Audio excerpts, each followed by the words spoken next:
enter the land of dawn for Team Philippines versus Indonesia on the opening match of day number 2. We're going to dive straight into the land of dawn, ladies and gentlemen, for Indonesia versus Philippines. Wow, honestly, the early game is going to be so important here because at any moment, right, any one of these teams, they can actually get an advantage, and if they do, both Indonesia and Philippines are notorious for taking that kind of lead and actually using it as efficiently as possible and punishing every single mistake. And if they do that, they can set the tone for the mid to late game all the way since as early as the 2nd or 3rd minute. You can see in the start here, both teams wanting to go for just a normal start, not really going for anything too aggressive early on. They both just want to clear their camps, get to a point where they can finally actually deal out some damage, the burst, and obviously use those power spikes well. Here, Arashi, with the pathing of both of the junglers, it does feel like they want to play towards the side laners a little bit early as well. We've also seen many times that Del Rosario on the utility junglers really likes to go and clear that gold lane to help the Beatrix out. Well, the early game, it's going to be so much pressure, so many things for the roamers to do, right? Because in the early game, it's always about how the roamers can facilitate. Will they move towards the gold lane? Will they move towards the mid lane? You know, once you get one of your laners ahead, that will allow you to use that lane as the basis to make plays happen. Well, here it is once again, 2 minutes in, and it's going to be Team Philippines who has a bit more pressure around a turtle with the Black Dragon form being popped in. It's still going to be Del Rosario who secures the retribution on the turtle. Divine Judgment going to be popped in towards Potapop, but it's not going to work. That is a very tanky hero, and you can see that despite all the burst damage being used by the Indonesian team, you do see that the Lapu-Lapu, man, is just so tanky. And we've seen this from Malaysia yesterday, actually. Formace able to 1v4. Maybe we'll see a similar play out for the Philippines in the bottom side. 2 minutes in, it's already a neutral objective secure for Team Philippines. And now they're going to look, again, just to play it calmly, play it efficiently. And that's exactly what they need to do. They do not need to go for anything too aggressive here when they have the lead. For the Indonesians, they need to make sure that they abuse that Cult Ultra as much as possible. They do have the Black Dragon form as well, so those objective takes are going to be very much in their favor, only if they're able to actually get an advantage and actually capitalize on the fact that they have a bit more crowd control and they have a lot more utility that they can actually abuse to force the Philippines into a tough spot. But of course, if they do go too aggressively, there is a Lapu-Lapu, there is a Valentina, so a lot of counter-engage potential from the side of the Philippines. Well, here it is, another engage coming in, and that's going to be Dreams taken really low. First blood over to Philippines as they're looking for more. That's the IMU doing work, stealing away to the Divine Judgment and picking up another for Imam in the mid lane. That is what you have to be aware of, man. If you don't want to deal with the engage, you can engage on the engager, and that is exactly what the Philippines have done. They take out Dreams, and they hunt for stragglers afterwards. They have the tempo in the game right now, and if you look at the side lanes, that is where the action will start building up. Because with pressure in all the lanes from the Philippines, they're going to try and cut into the jungle and cut off members of Indonesia from their own backup.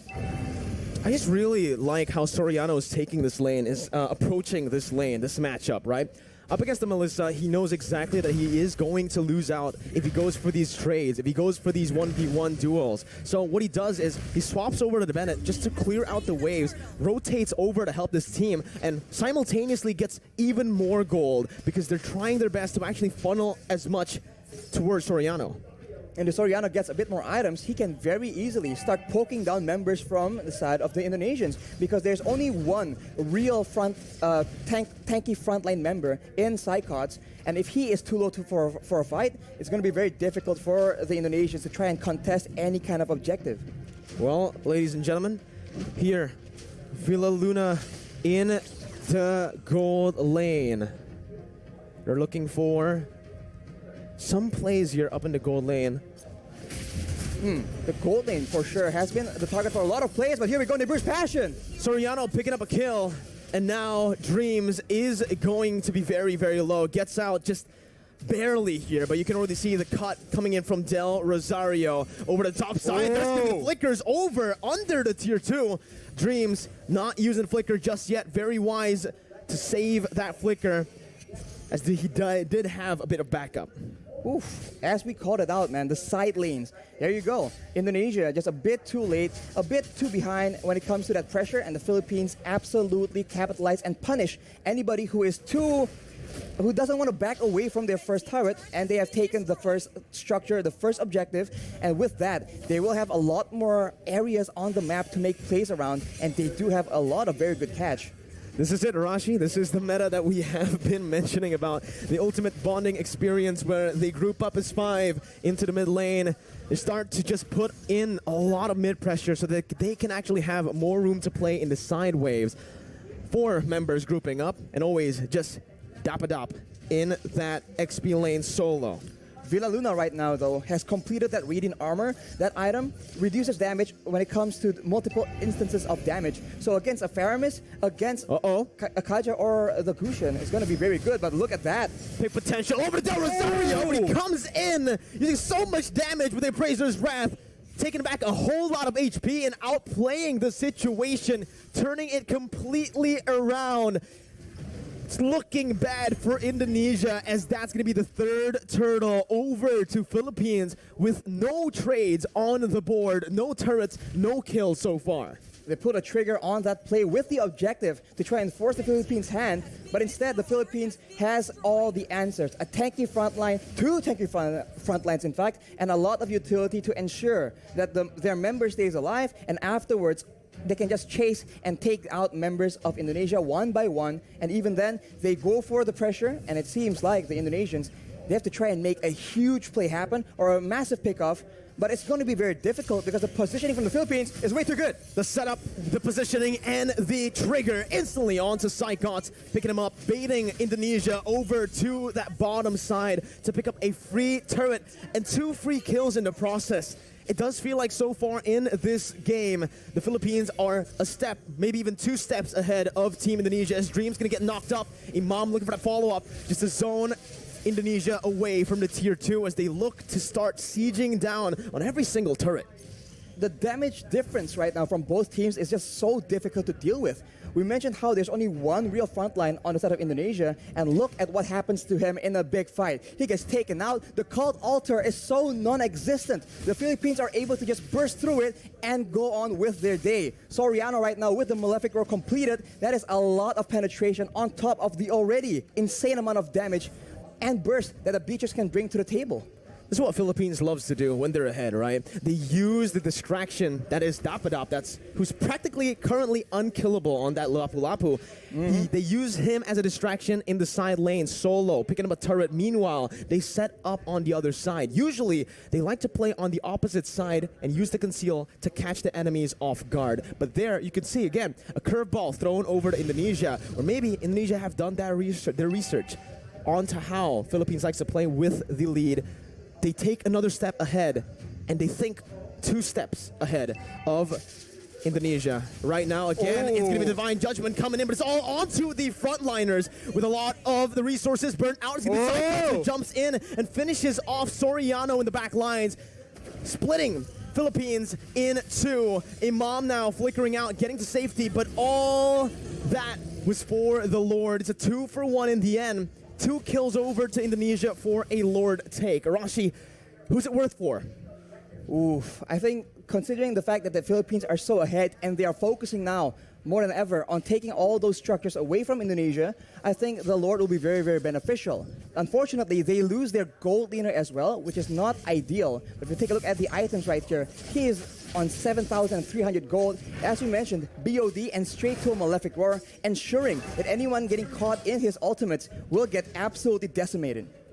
What's another thing that I want to mention is the fact that the 2 kills that Indonesia picked up earlier was onto 2 members with no bounty. There was no shutdown there. So even though Indonesia were able to find some kills, it was just normal gold. It wasn't the added gold that we usually see. And they get the Lord for that. So if it was a shutdown, I would actually say that Indonesia definitely came out on top in terms of value. But here, Taz might actually be caught, forced to use that ultimate defensively to get out. And everyone is from the Philippines is available because the death timers are very, very short, and they're going for a siege here where Indonesia don't have a lot of tools to try and counter the poke damage. Slowly but surely, the Philippines is chipping away at the structures and at the EHP bars of the Indonesian players. It's a good defense by Indonesia. They're able to minimize their losses here, only losing that tier 2 in the mid lane for now. But Brands is going to be zoned away from that mid lane. Philippines looking for that, but look at Psychots with the Petrify. He's able to find 2 on the flanks. Psychots absolutely massive as his engage has started a war that Indonesia can finally win here in this game. 3-for-0 trade as Indonesia look to climb, to crawl themselves back in this game. Blink and you'll miss it. An engage that gave way for Indonesia to take 3 kills for a trade of none. And along with that, Taz is able to secure the purple buff from the side of the Philippines as well. So now they have a momentum. They have recovered a bit of that gold difference. Only 2K right now. But the Philippines, they are still in the lead, and they are no stranger to these late game situations.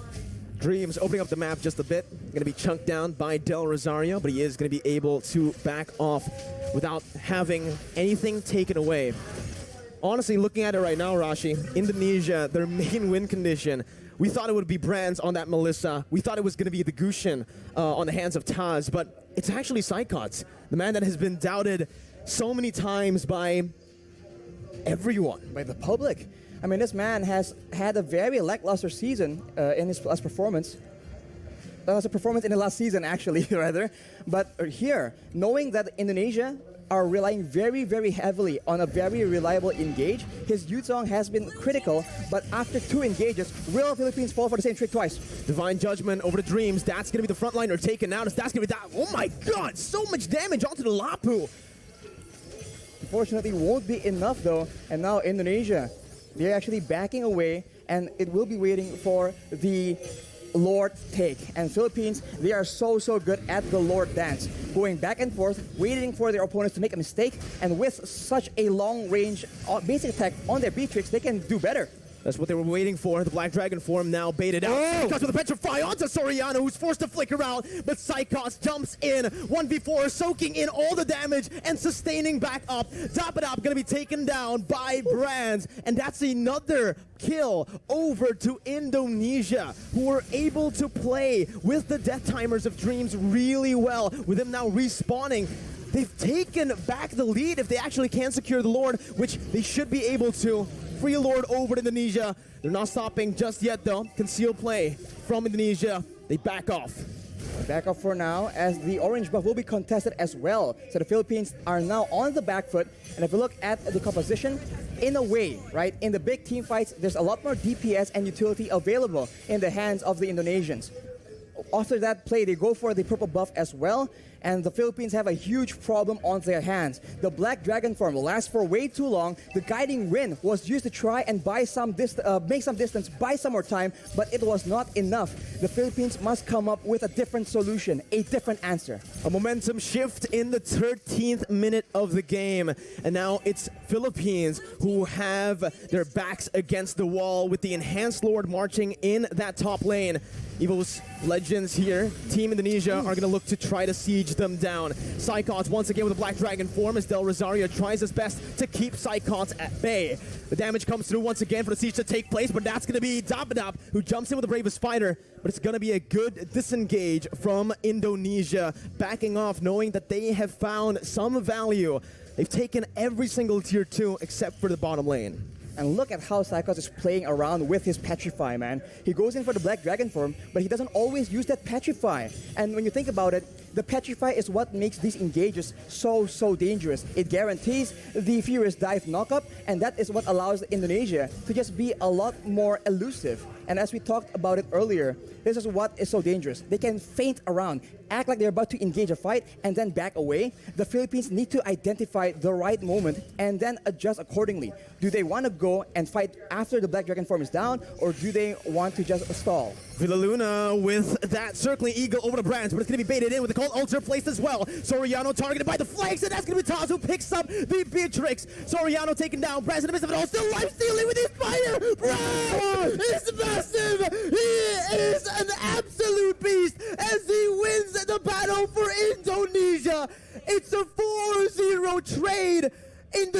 Luna with a comeback here, with the tides turned completely. Only Villa Luna left to defend with the mini wave crashing in. Villa Luna going to be brought back by the Shadow Stampede. Villa Luna outside of the base, and Indonesia with the Divine Judgment onto Villa Luna will go for the base to pick up the first game of the series. Oh my God, what an upset.